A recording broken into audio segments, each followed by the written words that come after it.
What is up, everyone? I hope you all are doing well. If you don't know me, my name is Ishaan, and welcome to the video.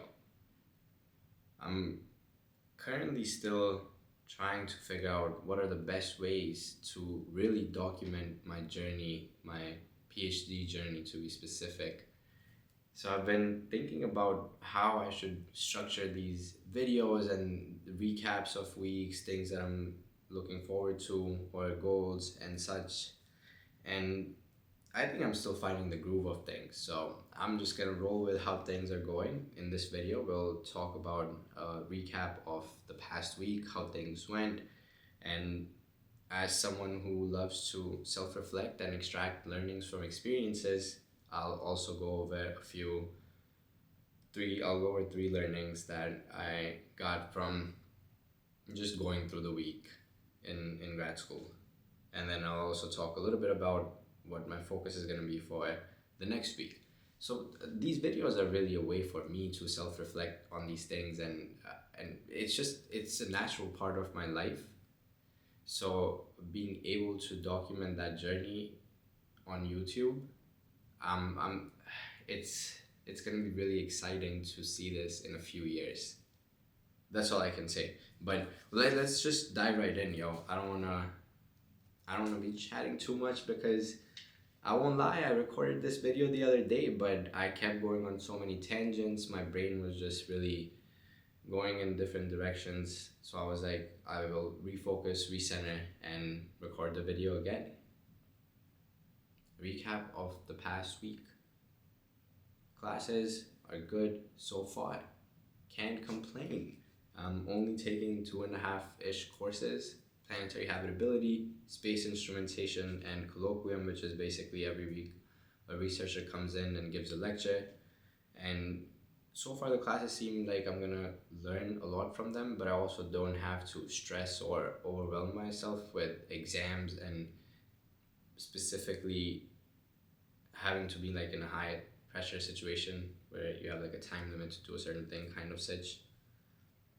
Though I can't lie, I'm really okay with exams, but I would prefer not to take them. I will say that. Like, it's preferable to not take exams, but if that's what I have to do, like, I'm gonna do that too. But those classes are good so far. I will say there's one thing I'm not happy about, and that's one of my professors hasn't uploaded some of the reading materials, and the thing is, we're all adults in the room for the most part. There's some undergrads in there as well. But if you're expecting us as students to meet your deadlines, make sure we're doing the quizzes and such, like, I think we should also be given the tools and resources in a timely manner. I think the class, I don't know where we got this notion where classes are supposed to be where we're just learning from professors or teachers in high school or middle school and such. Teachers are not just teaching us, like, they're also learning from us. It may not be about the same subject, but in some shape or form they're also extracting knowledge from us and learning more about themselves in that process. So it's really, I think the classroom is just a place of exchange, and I just think that both sides really need to hold themselves to that expectation that they want from the other side.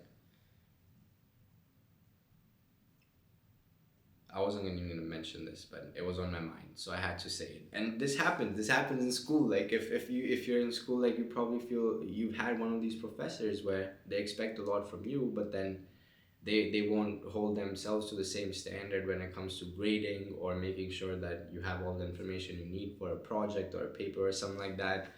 Like, I'm not, I can't lie, it does happen. And that's something that, of course, ideally you actually want to talk to your professor about if it's something that disturbs like your schedule or other parts of your life, because it's perfectly okay to express that it is better to have the tools and resources in the timely manner that it was committed to be on. But anyways, I digress. My point from here, let's move on to the next thing, which is one of my big wins this week was finishing my first course in AI and machine learning, y'all. I it was on linear regression and classification, and I feel extremely proud that I finished that shit. I already started my second course too, which is advanced algorithms, neural networks, and decision trees. So I'm excited to keep going on that as well. I'm like one fourth done with it, but continuing to work through on pace that I can actually like learn and absorb the material. My fascination with AI is honestly a very intriguing story for me at least. So I'll save that for another video though. Let's just run through the things. So recap, and then my other project, which is doing thermochemical calculations on a software called Cantera. I finally have a working model, so I really am excited to run some calculations and see what kind of findings I get. I mean, shit, dude, I'm pretty excited for all this stuff. And like, I'm excited that I got so many wins from last week. Our lab is opening soon, so we'll start doing some experimental stuff as well, which I don't know if I'm excited for it or nervous about, because to be honest, I'm thinking back to my orgo labs in undergrad, and bro, I don't know if I want to stand in the lab for a few hours. Like, that's crazy. I don't want to be doing that. But we'll see how things go. I have an open mind.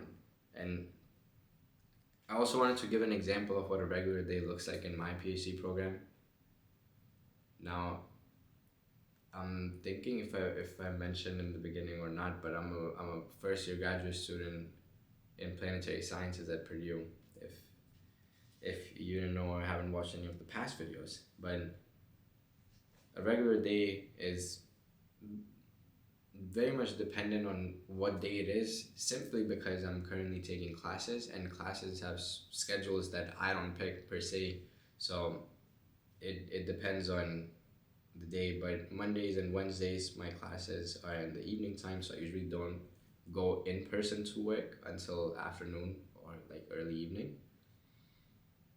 Tuesdays and Thursdays I have to go early because my class is at noon, so I usually start working from home regardless either day, and then after a couple hours have breakfast, go into work, do some more work, go into class, do whatever, have any lab meetings or such, which are on Tuesdays.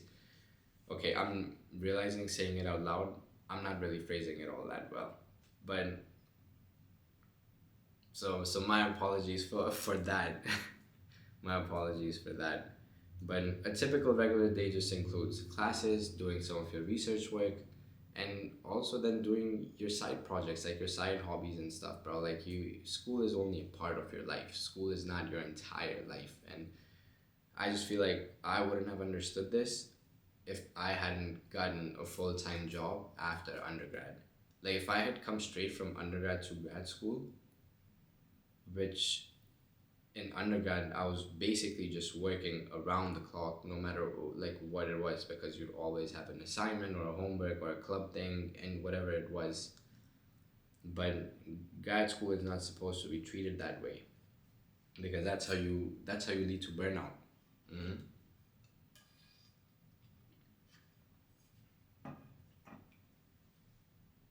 And most people advise that you treat grad school as like a full-time job where you're working about 40-45 hours a week while also taking care of yourself on the side, you know? So don't miss that aspect as well. So that was a recap. That was some of the good things that happened, some learnings that I got. Number one, I love research because it involves two of my strongest natural instincts, and that's curiosity and problem solving. So if these are two traits that you have, consider thinking about, where you can apply these skills in your life to continue to grow. And I just think that in my natural inclination for striving for some sort of intellectual jump in improving, like getting more knowledge, or learning a new technique or skill to analyze something, or a new way to think about something, it really excites me. Like, that's what keeps me going in life, in work stuff, but also my personal life, because I like to see some sort of growth and going through new processes to uncover parts about myself. all so that I can continue to give my best to my work as well. Like it's really a whole cycle. And the reason I came to be more cognizant this week about these natural instincts was because of the colloquium lecture we had on, excuse me, the colloquium lecture we had on Thursday, where one of the folks from Purdue actually spoke about his research on mitigating coastal flood damage. So he's basically doing simulations to predict some sort of flood patterns, specifically in the state of Louisiana, and he's working with the policymakers to install like measures in place. But and those measures are based on the simulations of where I think it's likely to have such some sort of that disaster event. And even though I don't fully understand his research because that's not necessarily my background, the I still get to learn a lot about how other people, how other like smart and like intelligent people think about things, and just getting a peek into that thought process is always really eye-opening and helpful for me, because I'm always just asking myself, okay, but like, what can I learn from this? Like, what can I learn from this person? It doesn't matter what they're doing. It doesn't matter. Like, how can I keep learning, even if it's like the smallest piece of information? And his story was also so unique because his background was not in what he was actually doing, which I've always found with my projects. So he's also someone of a background of trying to take two different things and putting them together to solve a problem. Like that's what my ideal work is. And it really just resonated and reminded me of that. So, these are instincts that if you have at a young age, bro, hold on to these, because these were things that people would not like me for in school, and just trust that one day it's all gonna be something that's gonna work in your favor, because it's part of you. It's literally a part of who you are for a good reason. Let time show you why. And the next learning I want to talk about is trust the fucking process. You have to trust the fucking process. The PhD is not supposed to be a sprint, it's a marathon. It's a few years of your life, but it can be very transformational if you trust the actual process and let things unfold in ways that go beyond what you expect them or imagine them to go as. Wow, I like zoomed out really a lot with that statement. So let's zoom back into why I got this learning.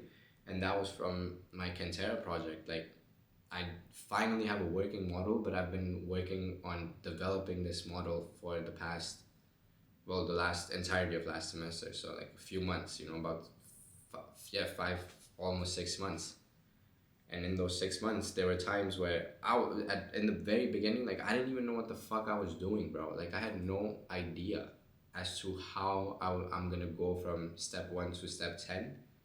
But that's why you trust and you figure it out. You let your curiosity, your problem solving, like your natural instincts take over in your everyday work. And with time, it starts to sort itself out. And that's why you have to trust the process, because 6 months ago, I knew I was gonna have a working model. It was just a matter of when, but it's exciting to also see or notice that unfold. But I wasn't particularly worried at any point, because in my head I was also like, well, if this doesn't work, it's probably gonna lead me into something that does. So why am I gonna be afraid of doing this thing? And I think that's just a very powerful mindset to have when you're going through school in general, but especially grad school as well. And the last learning that I want to talk about is not competing with others. I was simply reminded of this learning because of someone else who's writing a paper, and um, it's not someone in my close circle either. So to be honest, it just reminded me that I'm not here to compete with others because we all have a specific journey, we all have a specific path, and everyone's path is so different. Like, I don't have it in me to compare myself to others because first, look, bro, so many grad students are just undergrads and then just going to grad school straight. Like I'm telling you, bro, if you haven't worked in the industry or like worked outside just like academia, it's a completely different world. And seeing that stark difference in mindsets of people in these two different spaces, it's fascinating. It's extremely fascinating. I don't think I would have so much maturity, so much emotional maturity and resilience if I hadn't gone through my work experience the past like a year and a half, almost 2 years before I started grad school. It just completely, I feel so blessed. I feel so blessed about that, yo. That's yeah. But anyway, so what I was trying to get at was, I just can't see myself comparing to others because I already feel like I've lived so many different lifetimes, and I don't need to compare it to someone else when I can just compare it to my own life. Like, that's a very interesting take. I've never thought of it that way until just now either, saying this out loud.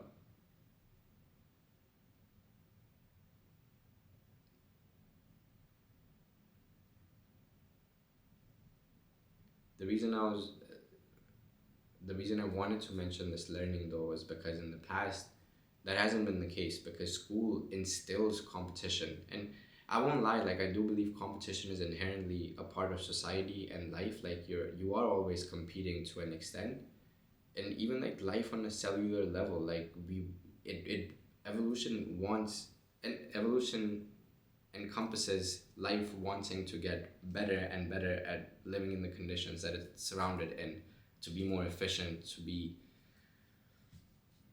better in a way. But that's not to say that you have to be like putting someone else down to feel like you're putting yourself up. You know, like that just seems crazy. That and I know I've lived believing that that's what you have to do to get to, like, to keep getting better, when that's just not the case. That's just something that was conditioned into me through school and society, and it was I feel like I had to really work hard on unpacking that and letting that limiting belief go, because like I said, everyone is on their own path, everyone is on their own journey, own time, and I feel so blessed that I'm in grad school with so much maturity. And yeah, no, I feel good. I feel good. And it's, in the past my automatic thought would have been like, oh my god, like that person's getting doing this. I'm so much better. Like I have all these things that I've done. Why am I not getting that thing? Like I'm telling you, honest truth. Like that's the kind of thought process I would have when I was younger, and it feels so good. It feels so nice and joyful to be able to be happy for the other person, and at the same time recognize that, yeah, like, that person's accomplishing stuff, like that's so great and I can support them, and that doesn't take away anything from what I've accomplished in my life. Like, why can't we all win together? Like, we can all win. There's enough for everyone. I just don't think. I see. This is also stemming because of my mindset evolution on how I just view things in general. Like when I was younger, I was operating from a place of lack, which ties into the competition thing. It's like you don't have enough resources, so you have to compete. But now that I have that mindset that there's enough for everyone, I guess I don't see I don't see competition as something to be incorporating in my life like that. But yeah, that's damn. We're already 20 minutes in. Crazy. I was not planning to make this video this long, yo. Focus for next week. I'm gonna just run this down mostly for myself. But if you would be interested in seeing any of this stuff on camera more, bro, you know what to do. Let me know in the comments below. Focus for the next week will be to create some plots with the working model that I have with Kentera, and keep doing my AI and machine learning course. do readings for the classes and any assignments. So that is what I've got for the next week. And we have MLK Day, so we technically have the day off from classes, but that means I get to do my own work, bro, and I'm excited to keep working on my research things. If you made it this far into the video, first I just wanted to say thank you so much for sticking with me, tuning in, and I really hope you got something out of the video. If you did, let me know in the comments below. And yeah, I'll catch you all in the next video.